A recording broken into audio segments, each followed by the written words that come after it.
चिदाकाश लीला ललित चिन्मय प्रेम प्रकाश श्रीहर्षण हिया लीला विमला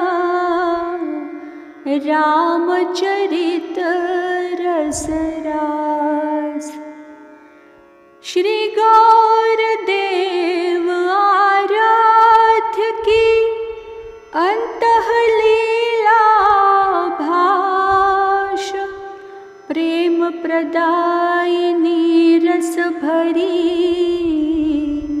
मृदुला कहत रसास मृदुला कहत रसास। श्री सीताराम जी महाराज की जय। अनंत श्री विभूषित हमारे सद्गुरुदेव भगवान श्रीमद् राम हर्षणदास जी महाराज जी ने हम सब अपने आश्रित जनों के कल्याण, आत्मचिंतन व कालक्षेप हेतु अपने चित्त रूपी गगन में उदित श्री सीताराम जी की चिन्मयी लीलाओं का वर्णन अपनी असमूर्त कृति चिदाकाश की चिन्मयी लीला में किया है, जिसका पठन पाठन व स्मरण चिंतन अध्यात्म प्राप्ति की हेतुभूता है। उपरोक्त ग्रंथ की क्रमशः वाक सेवा प्रस्तुत की जा रही है। आइए हम अग्रिम लीला में प्रवेश करते हैं। अहो श्याल धाम की गौर श्याम व पुष्कांति त्रिभुवन मनमोहिनी एवं असमूर्ध्व है।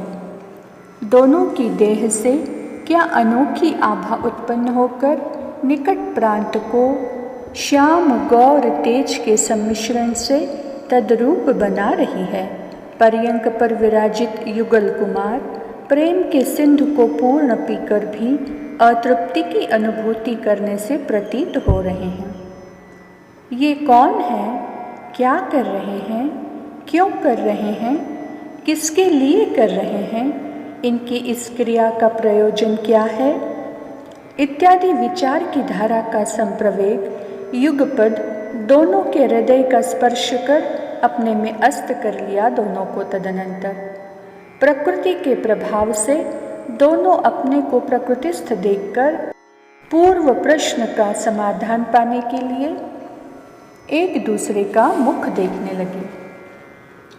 जिन दोनों के हृदय में उपर्युक्त प्रश्नों की माला पड़ी हुई दिखाई दी थी और अब श्री चित्त के चक्षुओं से दिखाई दे रही है, वे हैं दृष्टा।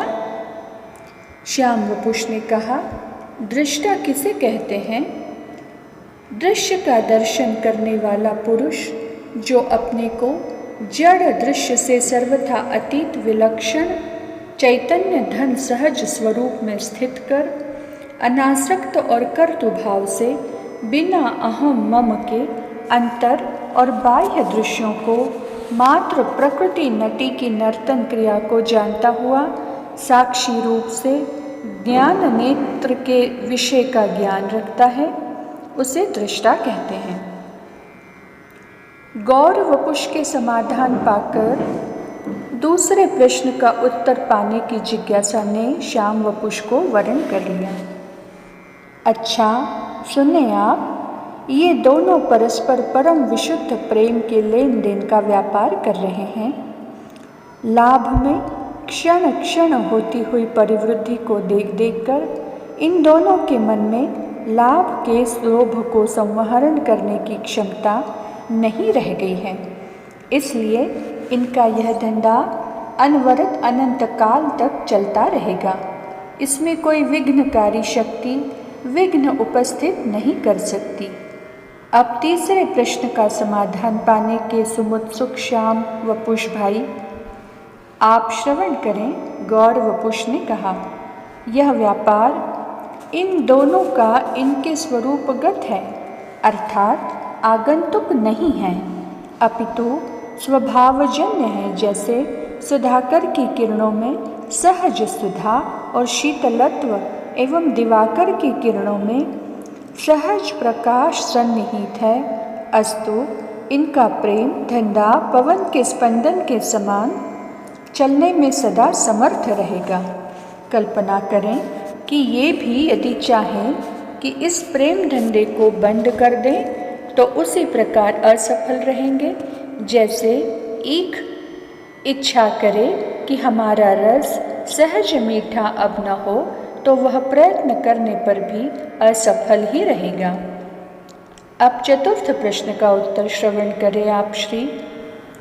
यह प्रेम का लेन देन इन दोनों का स्वार्थ शून्य अपने प्रति संबंध को मात्र आत्यांतिक आनंद की अनुभूति हो, इस चाह से युक्त होता है।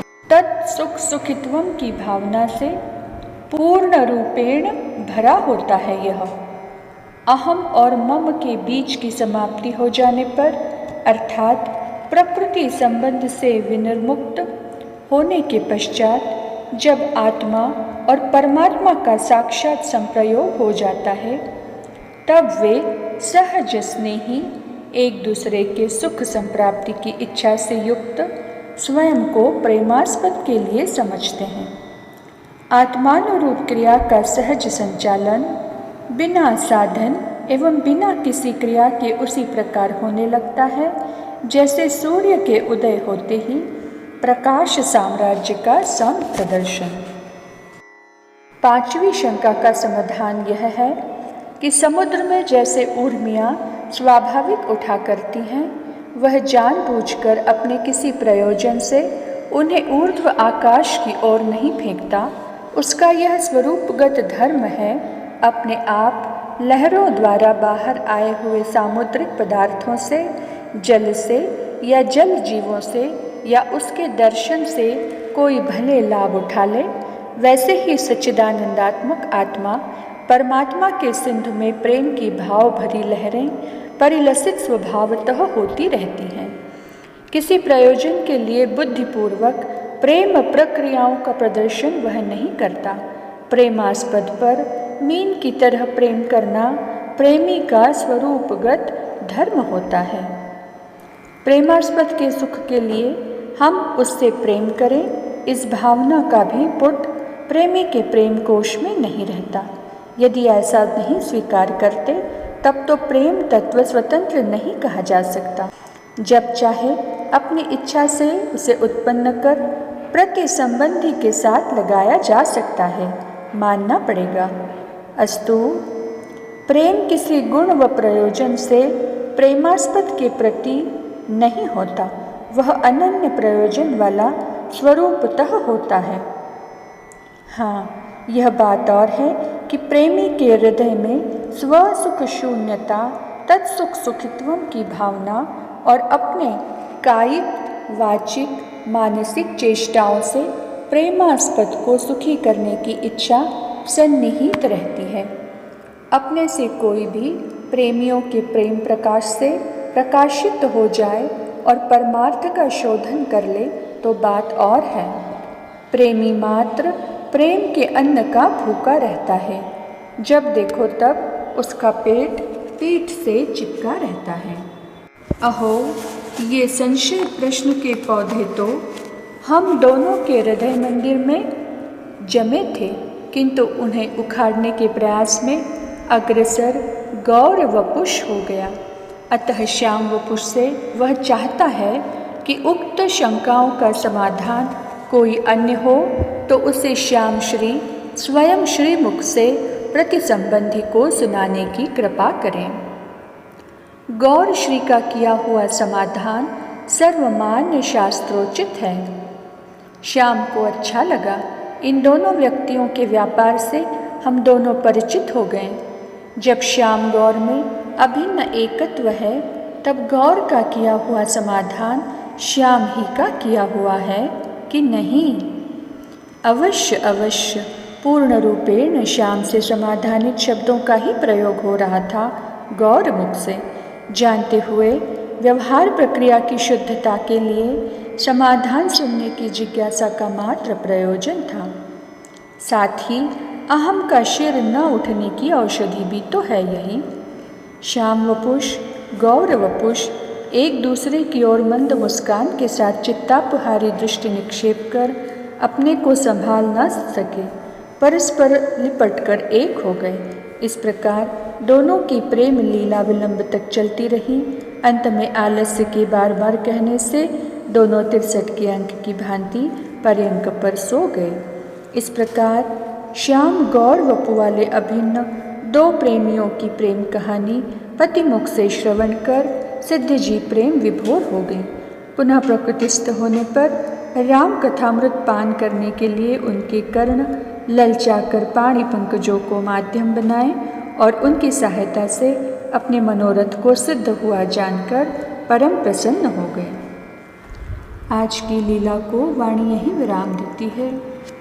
श्री सिद्धि सदन विहारी विहारिणी जो सरकार की जय।